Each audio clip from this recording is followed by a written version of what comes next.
Mieux vaut une conscience tranquille qu'une destinée prospère. J'aime mieux un bon sommeil qu'un bon lit. Victor Hugo. Dans le monde de l'apparence qui est le nôtre, il nous arrive de devoir faire des choix en nos âmes et consciences selon l'itinéraire que nous décidons d'emprunter.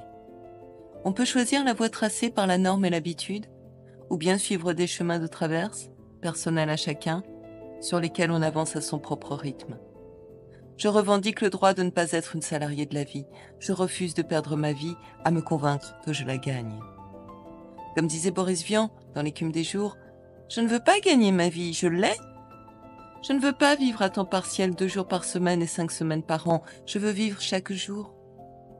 Je ne veux pas acquérir et afficher des compétences qui, sorties de leur contexte professionnel, sont en fait insignifiantes pour la survie de la planète autant que pour l'épanouissement personnel. La vie n'est pas une question de compétitivité, ni de valeur ajoutée. Être vivant, c'est notre essence.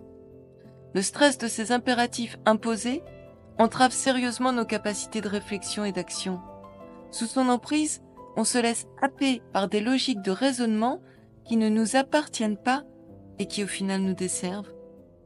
Vous me direz que c'est bien joli, mais qu'il faut quand même bien gagner sa vie, certes. Mais ce qu'il faut surtout garder à l'esprit, c'est que la vie est courte et fragile. Remettre à plus tard ses propres besoins d'équilibre, c'est courir le risque de passer à côté de sa vie.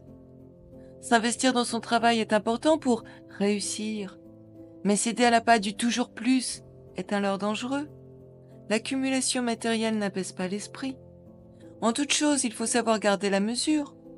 Gagner plus d'argent que ce que l'on peut dépenser au cours d'une vie est un désir stérile et insensé.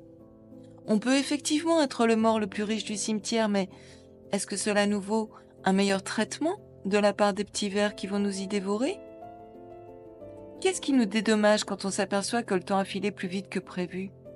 Quand on comprend que ce qui est derrière nous appartient irrémédiablement au passé et qu'il n'y a aucune possibilité de retour en arrière, et que le temps qu'on a perdu ne reviendra plus, il est juste perdu. Les regrets par nature arrivent toujours trop tard. Ils rendent avec amertume une sentence irrévocable sur les choix qu'on a faits ou pas et qu'on ne peut cependant qu'accepter. Pour ne pas s'exposer à leur implacable jugement, savoir garder la mesure est, me semble-t-il, une compétence existentielle primordiale à acquérir. Ne pensez-vous pas que vivre est aussi une activité importante qui mérite toute sa place dans notre emploi du temps ?